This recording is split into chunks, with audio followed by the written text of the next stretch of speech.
ফেরাউন হামানের দরজার কাছে গিয়ে কানটা লাগিয়ে নিয়ে শুনল ফেরাউন জেগে আছে কিনা। দেখলো ফেরাউনও জেগে নাই, কোনো সাড়া শব্দ নাই। ফেরাউন হামানের বাড়ির দরজা দিয়ে বাবা সোজা রাত্রিবেলা নীল দরিয়ার দিকে বাবা চলে গেল। নীল দরিয়াতে যাওয়ার পর নীল দরিয়ার ধারে গিয়ে দেখছে বাবা একটা গুহা। ফেরাউন বাপজি গুহাটা বাপজি আগ থেকে চিনত, জানতো। ফেরাউন গুহার ভিতরে বাপজি আপনার চলে গেল। গুহার ভিতরে যাওয়ার পর গুহার ভিতরে বাপজি দাঁড়িয়ে আবার চারিদিকে আপনার দেখছে গুহার বাইরে কেউ দাঁড়িয়ে আছে কিনাও। তাকে দেখলো কেউ নাই। ওই গভীর রাত্রিবেলায় ফেরাউন বেঈমান গুহার ভেতরে বাপজি নীল দরিয়ায় নদীর ধারে বাপজি গুহার ভেতরে সিজদায় ফেরাউন পড়ে গিয়া ওই নিশিরাত্রি বেলায় আল্লাহর দরবারে বাপজি ফেরাউন হাওমা করে কাঁদতেছে। ফেরাউন কাদার বলে, আল্লাহ আমি জানি তুমি অহু আলা কুল্লি শাইইন কাদির, তুমি সর্বশক্তিমান। ফেরাউন বাপজি জানতো গোটা পৃথিবীর মধ্যে সৃষ্টিকর্তা রয়েছে, এক আল্লাহ রয়েছে, এটা ফেরাউন ভালো করে জানতো। ফেরাউন সিজদায় পড়ে কাঁদেন, আল্লাহ আমি জানি তুমি একমাত্র আল্লাহ, নীল দরিয়ার পানি তোমার তাবি, তুমি যাই চা তাই তুমি করতে পারো। ওগো মাওলা আমার বড্ড মনের তামান্না, বড় আশাও, আমি মিশরের বুকে আমি খোদা দাবি করতে চাই, আল্লাহ হতে চাই। ওরে মাওলা তুমি আগামী কালকার মতো নীল দরিয়ার পানি তুমি আমার তাবে করে দাও। ফেরাউন গভীর রাত্রিবেলা সিজদায় পড়ে পড়ে কাঁদে।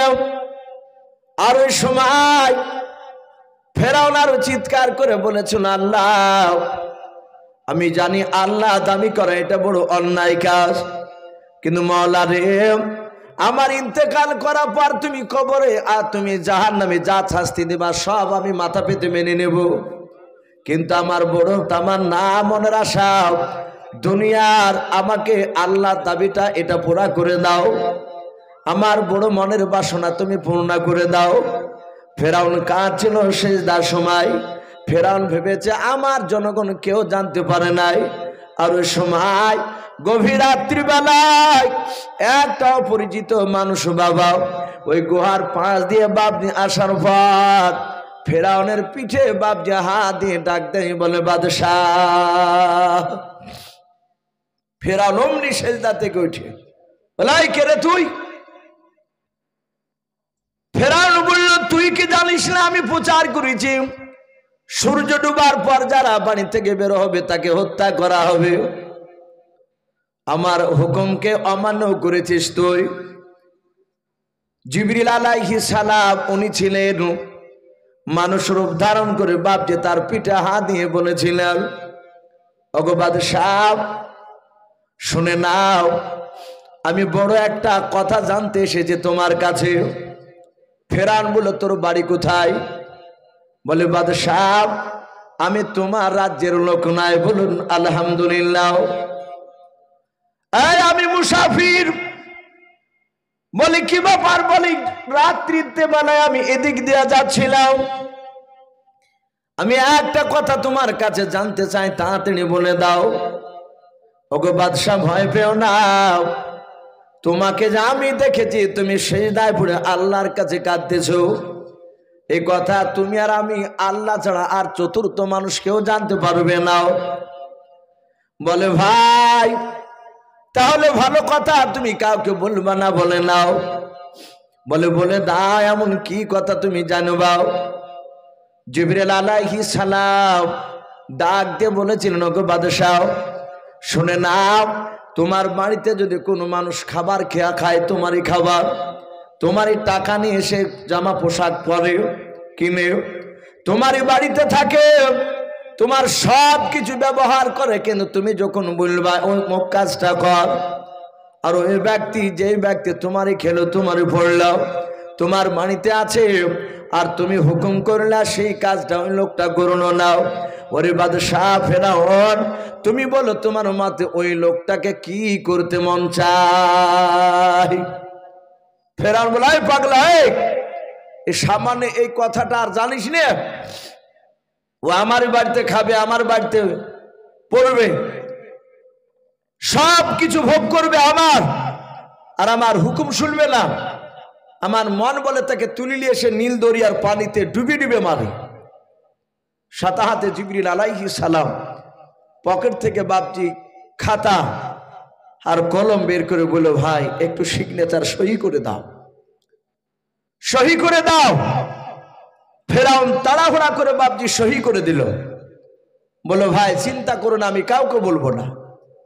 ফেরাউন চিনতে পারলো না ইনি সম্রাট জিবরিল। তা সহি নিয়ে বাপজি পকেটে আবার খাতাটা ভরে নিয়ে গুহা থেকে বেরিয়ে বাপজি অদৃশ্য হয়ে গেল। ফেরাউন ফজর পর্যন্ত বাপজি কেঁদে কেঁদে ওখান থেকে বাপজি বাড়ি চলে আসলো, কেউ জানতে পারলো না। সকালবেলায় ফেরাউন আবার রাজ দরবারে হাজার হাজার লোককে ডেকে বলছে, বন্ধুরা চলো চলো, আমি নীল দরিয়ার পানি আমি শুকিয়ে দিব। যারা দেখতে চেয়েছিল তাদের সবাই ভয় হয়ে গেল। ওরা জানে যে আমাদের বাদশাহ খামখেয়ালি বুদ্ধি, সে বেয়াদব। আমি হয়তো দেখতে চাইবো, আর যদি পানিটা সে যদি শুকিয়ে দেয়, ক্ষুধা দাবি করার পরও হয়তো আমাদেরকে জবাই করে ফেলবে। তাই সব প্রজারা বললো, বাদশাহ আমরা কেউ আর তোমার নীল দরিয়ার পানি শুকানো আর ভরানো এসব দেখতে চাইনি, আমরা তোমাকে আল্লাহ বলে মানবো। এখন আগামী কাল তুমি ক্ষুধা দাবি করো। ফেরাউন বলে, তাহলে বেশ ভালো কথা। ফেরাউন মনে মনে ভাবছে, তাহলে তো বাঁচিয়ে গেলাম। ফেরাউন জানে না যে আমার কথাতে পানি শুকাবে, কেউ জানে না। ও আল্লাহর কাছে কেঁদেছে মাত্রই। ফেরাউন বলে, তাহলে আগামী কালকে আমি খোদা দাবি করবো, আমার সন্তানকে নিয়ে আসবো। হাজার হাজার লোক জমায়েত হয়েছে। হামান বলল, বাদশাহ নামদা চলুন। সকলে তাকিয়ে আছে। মুসা আলাইহিস সালামের মাকে বাপজি বলল, আমার সন্তানকে ভালো করে সাজিয়ে দাও, আমি নিয়ে যাব রাজ দরবারে, আমি খোদা দাবি করবো, আমার সন্তান পাশে আমার বসে থাকবে। নিয়ে যাওয়ার পর বাপজি সিংহাসনে বসা। মুসা নবীকে বাপজি পাশে বসে রেখেছে, ডান পাশে বসে আছে মুসা আলাইহিস সালাম। তাফসীরে মারিফুল কোরআন এসেছে, ফেরাউনের দাড়ি বাপজি কাটা ছিল না, দাড়ি এ নাভি পর্যন্ত তার বড় লম্বা দাড়ি ছিল। ফেরাউন দাড়িকে বাপজি এত যত্ন করত, মুক্তা দিয়ে বাপজি দাড়িকে দিনের বেলায় জোড়ে রাখত। কয়েক লক্ষ টাকা দাম বাপজি সে মুক্তা গোলা। ফেরাউন এত যত্ন করত, হাজার হাজার লোক সবাই তাকিয়েছে, আমাদের বাদশাহ ফেরাউন আজকে ক্ষুধা হবে, আল্লাহ হবে। মুসা আলাইহিস সালাম পাশে বসা। ফেরাউন চিৎকার করে বলল, বন্ধুরাও আমি আজকে তোমাদের কাছে দাবি করলাম, আনা রাব্বুকুমুল আলা। ফেরাউন বলল, আমি সব আল্লাহর চেয়ে বড় আল্লাহ। যাহাতে বাপজি আনা রাব্বুকুমুল আলা, যখন এই কথা বাপজি ফেরাউন বেঈমান স্বীকার করল, আর ডান পাশে পয়গম্বর মুসা আলাইহিস সালাম বসেছিলেন। এ আমরা নয়, এ হক কথা ইমামতি মসজিদে বলতে গেলে ইমামতি ছুটে যাবে বলে আমরা অনেকে হক কথা বলি নাই। সঙ্গে সঙ্গে মুসা নবী পয়গম্বর আলাইহিস সালাম মনে মনে চিন্তা করেছেন, বেঈমান আমাকে সামনে রেখে তুই আল্লাহ দাবি করবে। ছোট ছেলে মুসা আলাইহিস সালাম ফেরাউনের বাম হাত দিয়ে, বাপ যা আপনার নয়, হ্যাঁ মুসা নবীর বাম হাত দিয়ে ফেরাউনের বাবা দাড়িখানাকে মুসা নবী ধরে দিয়েছে। ধরার পর ডান হাত দিয়ে বাপজি এত জোরে আঘাত করেছে, চড় মেরেছে ফেরাউনের বাম দিকের গালে। ফেরাউন দাঁড়াস করে বাপজি মাটিতে পড়ে যাওয়ার পর ওই সিংহাসন থেকে, চেয়ার থেকে বাপজি ফেরাউন পড়ার পর ফেরাউন উঠে বাপজি ভালো করে বসতে পারছে না। চারিদিকে বাপজি ঘুরতে লাগলো। তফসিরে লিখেছে কয়েকবার বাপজি ঘোরার পর ফেরাউন এইভাবে মাথায় হাত দিয়ে বলল সর্বনাশ। বলে জল্লাদ তলোয়ার নিয়ে আয়। ওখানেই জল্লাদ দাঁড়িয়ে ছিল। তারা তলোয়ার খানা হাতে করে নিয়ে বলছে বাদশা কি করতে হবে? বলে জবাই করাকে কর জবাই। জল্লাদ বলল কেন বাদশা? বলে এত জোর আঘাত করেছে আমার ত্রিভুবন মনে হচ্ছে ঘুরে গিয়েছে, মাথা যন্ত্রণা করছে। অনেক লোকে বললো বাদশাহ এই তো ছোট ছিলে, শুধু একটু চর মেরেছে আপনাকে। ফেরাউন বুঝতে পেরেছে এ চর মানুষের চোখে বাচ্চা ছেলে মনে হয়েছে, কিন্তু আল্লাহ রসুল বলেছেন যে কোনো নবীর হাতে আল্লাহ রাব্বুল আলামিন এক একটা নবীর হাতে বাপজি 4000 দুনিয়া যুবকের শক্তি যতটা হয় অতটা শক্তি একাই নবীদেরকে দিয়েছিলেন। বলুন সুবহানাল্লাহ। এই মুসা নবী আলাইহিস সালামের হাতে 4000 যুবকের শক্তি এক চড়ে বাপজি কয়েকবার ঘুরিয়ে তার মাথা যন্ত্রণা শুরু করে দিয়েছে। জল্লাদরা বাপজি জবাই করার জন্য নিয়ে যাচ্ছে।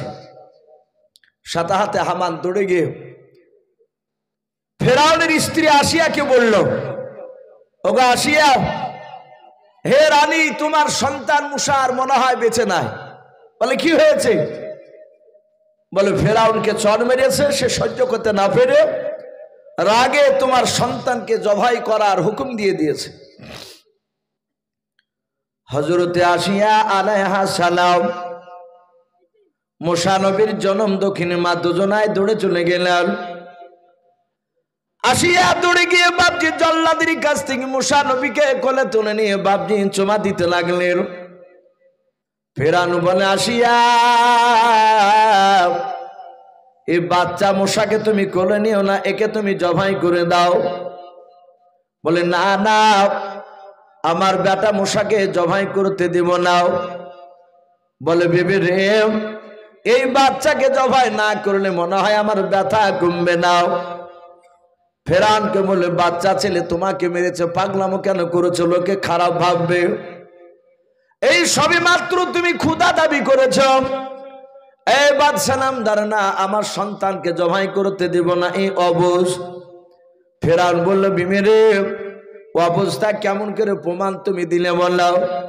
বলে বাদশাহ আমার কলিজার টুকরা ছেলেকে তুমি হাজার হাজার লোকের সামনে তুমি প্রমাণ করে নাও। বলে কেমন করে প্রমাণ করব?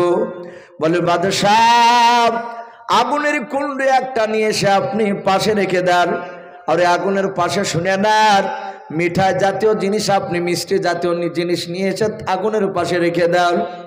হাজার হাজার লোকের সামনে বাচ্চা মুসাকে ছেড়ে দেন। আরে মুসা বাচ্চা যদি হামাগুড়ি দিয়ে যেতে যেতে যেতে যেতে গিয়ে যদি আপনার আগুনের কুণ্ড যদি তুলে যদি মুখে দিয়ে দেয় তাহলে জানবো বাচ্চা ছিল অবুঝ, আপনাকে জেনে শুনে মারে না। আর যদি আগুন বাদ দিয়ে যদি মিষ্টি জাতীয় জিনিসটা তুলে নেয় তাহলে জানবো এই বাচ্চা ছেলে অবুঝ না, জেনে শুনে তোমাকে চড় মেরেছে। তারপর জবাই করবো, আমি আর বাধা দিব না। ফেরাও রাজি হয়ে গেল যুক্তিতে। আগুনের দলা আর মিষ্টি জাতীয় খাবার নিয়ে আসলে পাশাপাশি বাপজি দুটো রেখে দিয়েছে। হাজার হাজার লোক বাপজি দল পেতে দেখছে যে বাচ্চা ছেলের বিরাট পরীক্ষা। মুসা আলাইহিস সালাম হামাগুড়ি দিয়ে যেতে যেতে যেতে যেতে মিষ্টির দিকে বাপজা হাত নিয়ে যাচ্ছে। ফেরাউন এইভাবে মাথাখানাকে চেপে ধরে ডাক দিয়ে বলছে বিবি রে তাকিয়ে দেখ, এ বাচ্চা অবুঝ নয়, এই জালে যে কোনটা মিষ্টি আর কোনটা আগুন, ও আমাকে ইচ্ছাকৃত চড় মেরেছে।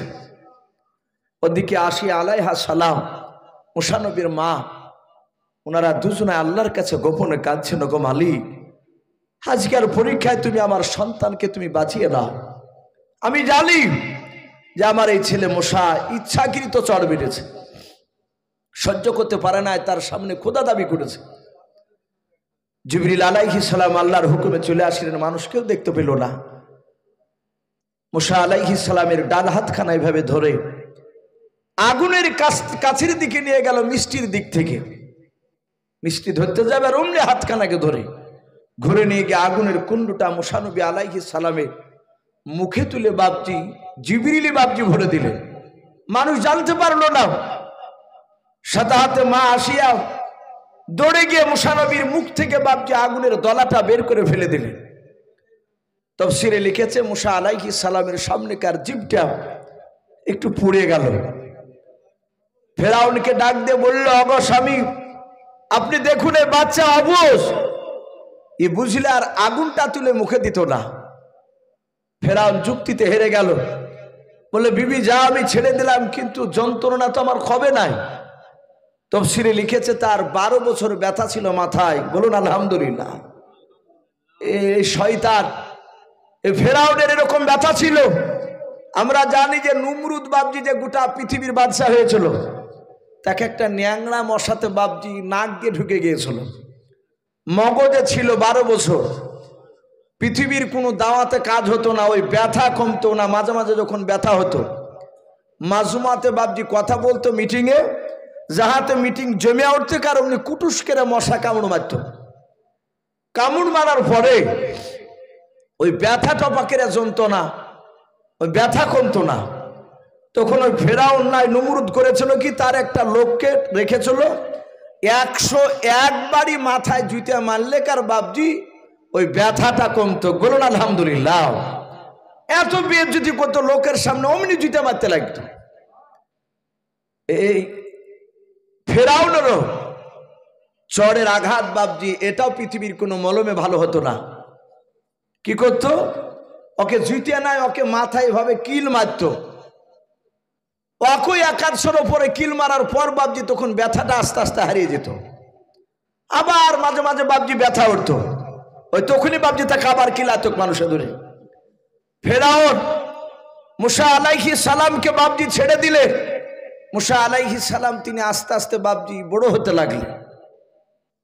আর ফেরাউন কিছু বলে নাই। মুসা আলাইহিস সালাম বেশ একটু বড় হয়েছে, যৌবনে পদার্পণ করতে শুরু করেছে। 16-17 বছরের বাচ্চা মুসা আলাইহিস সালাম। সব লোকেরা বাপজি মুসা নবীর একদিন মনের ইচ্ছা হলো, আমি মাঠ বেড়াতে যাব। সবাই দুপুরবেলায় কাজ করে বাড়ি আসে, আর মুসা আলাইহিস সালাম দুপুরবেলায় মাঠ বেড়াতে যাচ্ছে। মাঠ বেড়াতে গিয়ে মুসা নবী দেখছে একটা লোককে বাপজি আর একটা লোকে ধরে ধরে মারছে। মুসা আলাইহিস সালাম এক পা দুপা কেটে ওই যাকে মারছিল তার কাছে গিয়ে বলছে, ভাই একে মারছো কেন? যে মার খাচ্ছিল সে অমনি দৌড়ে এসে মুসা নবীর পা ধরে বলছে, ভাই তুমি বাঁচাও, তুমি বাদশার বেটা, আমি বানী ইসরাইল বংশের লোক, আর আমাকে লোকটা মারছে এটা ফেরাউনের বংশের লোক, কিবতিয়া বংশের লোক। মুসা নবী বলেন, ভাই এই গরিব লোকটাকে মারছো কেন? বলে ভারী বুঝাটা ওকে একবারই নিয়ে যেতে হবে। মুসা নবী বললেন, এত বড় বুঝা তো পারবে না। যে মার খাচ্ছিল সে বলল, ওগো মুসা ভাই, আমি বারবার বলছি আমাকে বুঝাটা দুবারে নিয়ে যেতে দাও। এই দুবারে দিবে না, ওই একবারই নিয়ে যেতে বলছে, আর আমি একবারে পারবো না। ফেরাউনের বংশধর সে লোকটা বলল, মুসা এখানে নাক গলাতে আসো না, তুমি যেখানে যাচ্ছ সেখানে যাও, একে একবারই নিয়ে যেতে হবে বুঝা, না হলে একে মারতে মারতে দুনিয়া থেকে শেষ করে দিব। লাঠি দিয়ে মেরেছে, তার মাথা ফেটেছে, রক্ত বেরোছে, গোটা শরীরে বাপজি আঘাত করেছে, হাওমাও করে সেই গরিব লোকটা কাঁদছে। মুসা আলাইহিস সালাম বলেন, ভাই কথা শুনবে না? বলে না, আমি একে মারবই। মুসা নবী দেখলো এতে সোজা আঙুলে ঘি উঠবে না, এতে আঙুল তো একটু দেখানো দরকার। তাফসীরে মারিফুল কোরআনে এসেছে মুসা আলাইহিস সালামের একটা অভ্যাস ছিল, উনি জামা পরে এইভাবে হাতকে প্রায় মাঝে মাঝে বাপজি গোটাতে। আমরা অনেক মানুষ এরকম অভ্যাস হয়ে যায়। মুসা আলাইহিস সালাম বলেন, এই তুমি তাহলে শুনবা না? না। বলে না, আমি তোমার আব্বার চাকরি করি, যাহাতেই কথা বলেছে। আর মুসা আলাইহিস সালাম এভাবে জামাটাকে গুটিয়ে বাপজি ঘুষি মেরেছে ওই লোকটাকে, যে লোকটা মারছিল। এক ঘুষিতি বাপজি মুসা আলাইহিস সালামের আঘাতে দাঁড়াস করে পড়ে বাপজি সে লোকটা মারা গেল। মুসা আলাইহিস সালাম বলেন, ভাই ই পড়ে গেল কেন? নাকি হাত দিয়ে হাতটাকে ভালো করে একটু দেখে, এই লোকটা আর পৃথিবীর বুকে বেঁচে না, মরে গিয়েছে।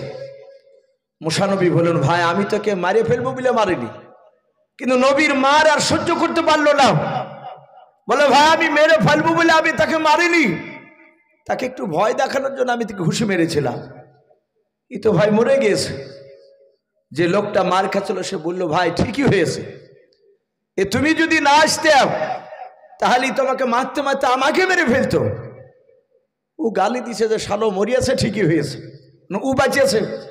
মুসা আলাইহিস সালাম ওই লোকটার হাতখানা ধরে বলল, ভাই আমি যে একে ঘুষি মেরে মেরে ফেলালছি, শোনো এটা হচ্ছে ফেরাউনের, কেউ বলেছেন তার মামাই তো ভাই ছিল, খুব কাছের লোক।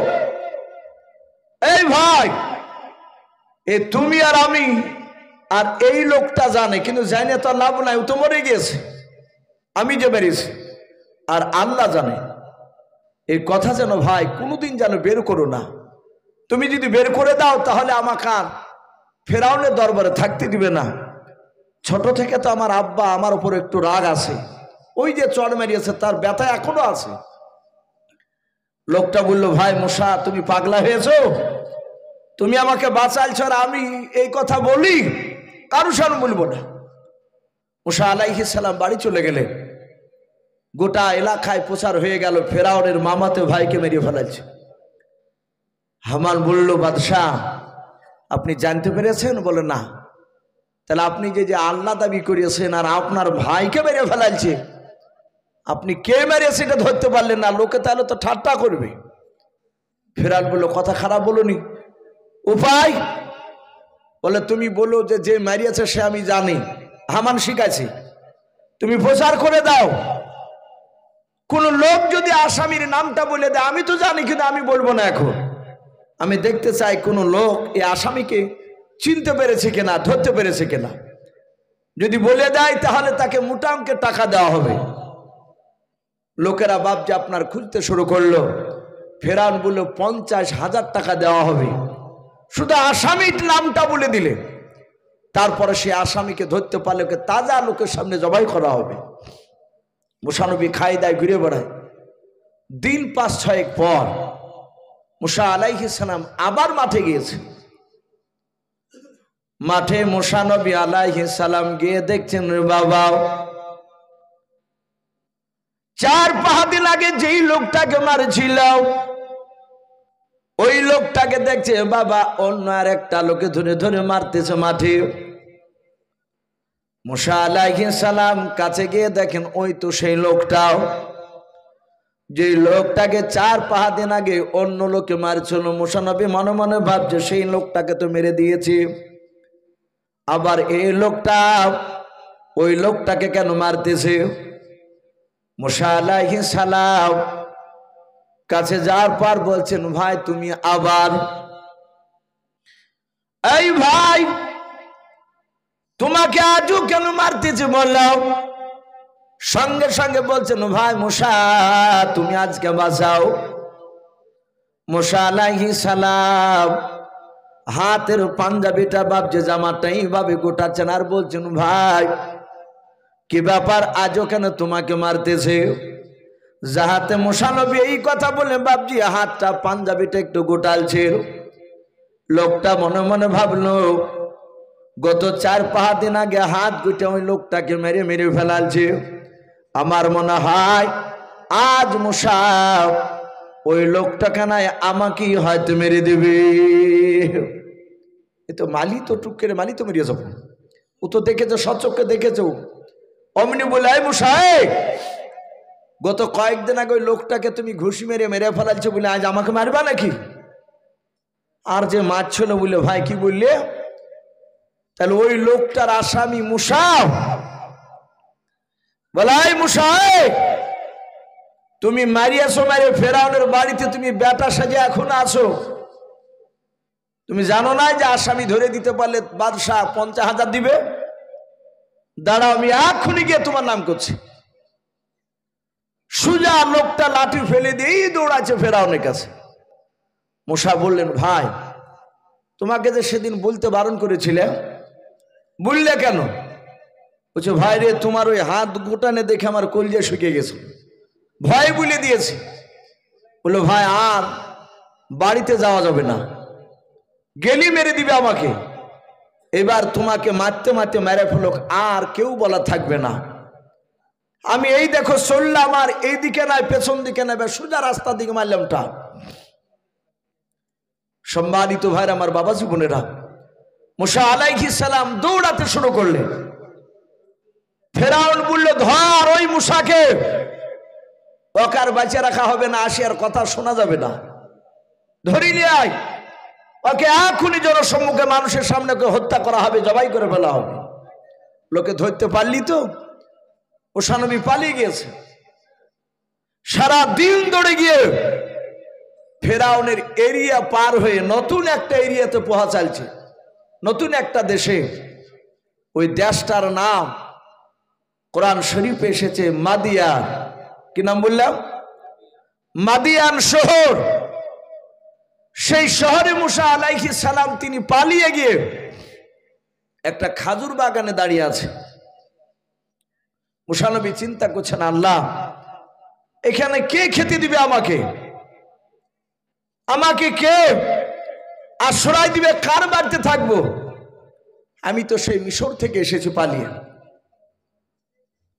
হঠাৎ করে মূসা নবী পয়গম্বর আলাইহিস সালাম যে খেজুর বাগানে দাঁড়িয়েছিলেন, ওই বাগানের পেছন দিকে মূসা নবী তাকে দেখেন।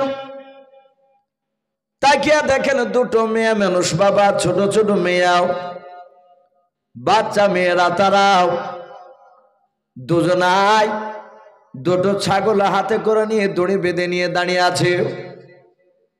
মূসা নবী পয়গম্বর আলাইহিস সালাম বেশ ঘন্টা খানিক ধরে বাপজি তাকিয়ে দেখলেন, ওই মেয়ে দুটো চুপচাপ দাঁড়িয়ে আছে। মূসা আলাইহিস সালাম আস্তে করে ডাক দিয়ে বলেছিলেন, বর, আমি ঘন্টা খানিক ধরে তোমাদের দুজনকে তাকিয়ে দেখলাম, এখানে দুজনায় ছাগল নিয়ে তোমরা দাঁড়িয়ে আছো, ব্যাপারটাকে বাড়ি কেন যাও নাই? মেয়ে দুটো মূসা নবীর দিকে একবারে তাকানোর পর আর তাকালেন না, অন্যদিকে তাকানোর পর বলেছিলেন, ও ভাই, আমরা তোমাকে চিনি নাও, শুনে নাও, আমরা শুধু আজ নয়, প্রতিদিন এইভাবে আমরা ছাগল নিয়ে দাঁড়িয়ে থাকি। বলে, কেন দাঁড়িয়ে আছো? বলে, ছাগল চড়ানোর পর আমরা পানি পান করে নিয়ে বাড়ি যাই। ও ভাই, ওই দেখো দূরে একটা ঝর্ণা দেখতে পাওয়া যাচ্ছে পানির। বলে, হ্যাঁ, ওই পানির ঝর্ণায় ওই মিশরের নাই মাদাইন শহরের যুবক ছেলেরা ছাগল চড়ে নিয়ে পানি পান করাছে। অনেকগুলো ছেলেদেরকে দেখতে পাচ্ছে। বলে, হ্যাঁ, তারা হুড়াহুড়ি করে ছাগলকে পানি পান করাছে। আমরা মেয়ে, আমরা বেটা ছেলের সামনে যাব না, সবাই পানি খেয়ে নিয়ে যখন সবাই চলে যাবে, ওই ঝর্ণা ফাঁকা হয়ে যাবে, কোনো বেটা ছেলে থাকবে না। ওই সময় প্রতিদিন আমরা শেষের বেলায় দুই বোনে পানি পান করে নিয়ে ছাগলকে নিয়ে বাড়ি যেতে যেতে আমাদের এশা রাত্রি হয়ে যায়। বলুন সুবহানাল্লাহ। এশা রাত্রি হয় ভাই, আইনুল ভাই, সুবহানাল্লাহ। ভাইও ঘুমাইছে, একটু ডেকে নিয়ে এসে। ভাই ইসমাইল ভাই, আপনি যেখানে থাকুন তাড়াতাড়ি আসুন ভাই, যেহেতু এখনো দুটো বক্তা রয়েছে আর রাত্রি দুটো পার হতে চলল। আমি বলছিলাম, মূসা আলাইহিস সালাম বললেন, এশার সময় বাড়ি যা রাত্রি। বলে, হ্যাঁ, এটা প্রতিদিন আমাদের এশা হয়। বলল, বর, ছাগল দুটো আমাকে দিবা, আমি যদি একটু আগে পানি পান করে দিতে পারি। বলে, তাহলে তো খুবই ভালো হবে। মূসা আলাইহিস সালামের বাপ যে আপনার কথা শুনে মেয়া দুটো ছাগল দুটো দিয়ে দিল। মূসা নবী ধরলেন, ধরা পর ওই ঝর্ণার কাছে গিয়ে ডাক দিয়ে বলছেন, এই বন্ধুরা, এই তোমরা একটু সাইড দাও, এ ছাগল দুটো ওই দেখো মেয়া দুটো দাঁড়িয়েছে, তাদের ছাগল। ওরা মেয়া মানুষ, রাত্রে ফিরতে তাদের বাড়ি ফিরতে তাদের অনেক রাত্রি হয়ে যাবে। তাই তোমরা একটু সাইডে সরে দাঁড়াও, আমি ছাগল দুটো পানি পান করে নিয়ে আমি চলে যাই। যুবক ছেলেরা বলল, বাড়ি কোথায় তোমার? তুমি জানো না আমাদের এখানকার নিয়ম কানুন? বলে না তো। বলে, যুবক, এখানে কাউকে দয়া করা হয় না, যে যেমন পারে শক্তি ব্যয় করে আগে পানি পান করে নিয়ে বাড়ি চলে যায়, এটাই হচ্ছে আমাদের প্রথা নিয়ম। ওরা জানে না যে কার সাথে এ কথা বলছে। মুসা নবী বলেন, তাহলে শক্তি ব্যয় করা হবে? বলে হ্যাঁ। বলে দেখো, বলে হ্যাঁ, পারলে তুমি আগে ধাক্কা দিয়ে নিয়ে চলে যাও। ওরা জানে না মেয়া দুটো বাপ যে দূর থেকে দৃশ্যখানা দেখছিল। মুসা নবী বাম হাতে বাপজি দড়িখানা ধরার পর সঙ্গে সঙ্গে বাপজি ডানা হাত দিয়ে বাপজি একটু ধাক্কা মেরে দিয়েছেন। ওরা মুসা নবীর ধাক্কা বাপজি সহ্য করতে পারল না, তারা দূরে গিয়ে হুড়মুড় করে তারা পড়ে গেল। পড়ে যাওয়ার পর মুসা আলাইহিস সালাম নিজ হাতে ছাগল দুটোকে ঝর্ণা থেকে বাপজি পানি তুলে পান করালেন। মেয়া দুটোর কাছে এসে বলো, বোন, ছাগল নিয়ে বাড়ি চলে যাও, আজ তোমাদের রাত্রি লাগবে, হবে না। মেয়া দুটো বললো, ভাবিস তুমি উপকার করো না বলে মেয়া দুটো চলে গেল। প্রতিদিন রাত্রি বানায় চলে যায়, কিন্তু বাবা সেদিন রাত্রি নাই, বেশ সন্ধ্যা সূর্য ডোবার আগে চলে গিয়েছে। মেয়া দুটো বাপজি যার সন্তান, যেই ব্যক্তির মেয়া দুটো বাপজি মেয়ে ছিল, কোরআন শরীফে পাওয়া যায় ওই ব্যক্তি মাদানী শহরের বিখ্যাত নবী ছিলেন। বলুন সুবহানাল্লাহ। ওনার নাম কোরআন শরীফে এসেছে হযরতে শুআয়ব আলাইহিস সালাম। শুআয়ব নবী বলল, বিটি রে, কি ব্যাপার প্রতিদিন রাত্রিবেলা আসর, আজকে এই সময়তে ব্যাপারটা কি? বলে, আব্বা, একটা যুবক ছেলে আমাদেরকে ছাগলকে নিয়ে গিয়ে পানি পান করে দিয়েছে, তার দেহতে অগাধ শক্তি দেখলাম, কিন্তু আব্বা আমাদের মনে হলো ওই ছেলেটা রাস্তা ভুল করে চলে এসেছে, আমাদের এলাকায় ছেলেটাকে এর আগে কোনোদিন দেখি নাই। শুআয়ব নবী বলল, মা, তাহলে যাও ফিরে ওই খেজুর গাছের গুড়িতে যদি ছেলেটা দাঁড়িয়ে থাকে তাহলে একটা আমার নাম করে ডেকে নিয়ে আসবা। বলবে আব্বা ডাক দিয়েছে। মেয়া দুটো চলে আসলো, দেখছে মুসা নবী ওখানেই দাঁড়িয়ে। বললে, হে যুবক, এ ভাই, আব্বা তোমাকে ডাক দিয়েছে। মুসা আলাইহিস সালাম উনি মনে মনে চিন্তা করছেন, আল্লাহ, আবার পানি পান করে দিয়ে বিপদে পড়লাম নাকি? এক তো বিপদ, বড় বিপদ থেকে পালিয়ে এসেছি। উনি চলে গেলেন, যায় যে দরকার হলে ক্ষমা চাইব। মুসা আলাইহিস সালাম শুআয়ব নবীর কাছে গিয়ে বাপজি গিয়ে দাঁড়ালেন। শুআয়ব নবী বলল, বাবা, তোমার নাম কি? মুসা নবী বললেন, আমার নাম মুসা। আবার শুআয়ব নবী বলেছিলেন, ভাই, এই বাবা, তুমি কোন মুসা? তুমি কি বানি ইসরাইল বংশের মুসা? মুসা নবী বললেন, হ্যাঁ, আমি বানি ইসরাইল বংশের মুসা। সাদা হাতে শুআয়ব নবী বাপজি চেয়ার থেকে দাঁড়িয়ে গেলে চেয়ারটা নিয়ে গিয়ে বলছেন, বাবা, এই চেয়ারে বসো। বলে, হুজুর মাফ করবেন, আপনি এত বড় দামি মানুষ, আপনি নবী, আপনার চেয়ার আমি বসতে পারবো না। শুআয়ব নবী তিনি বুঝতে পারলেন, এই যদি বানি ইসরাইল বংশের মুসা হয় তাহলে এই আগামীতে আমার চেয়েও বিখ্যাত নবী রাসূল হবে। জোরে বলুন সুবহানাল্লাহ। ভাই, শুআয়ব নবী এ বুঝতে পারলেন কি করে?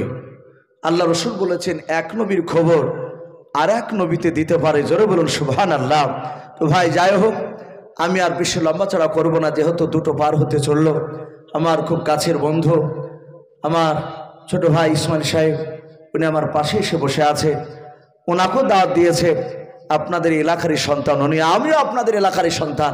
তো যাই হোক, উনিও বেশ কিছু কথা আলোচনা করবেন। ওনার পরে আমার আরেকটা বন্ধু আছে আপনাদের পাশে নদিয়ায় বাড়ি, আনিসুর সাহেব বলে বাপজি, সে মওলানা, উনিও বসে আছেন, হয়তো ওনাকে কিছুটা সময় দেওয়া হবে।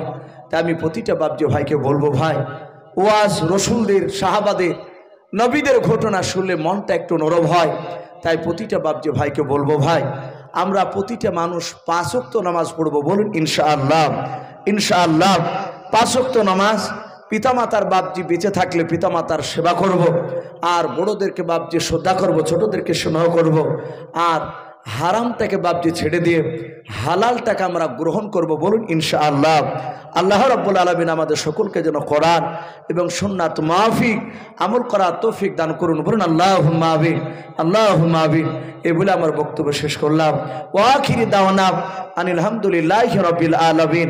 আসসালামু আলাইকুম ওয়া রাহমাতুল্লাহি ওয়া বারাকাতুহু।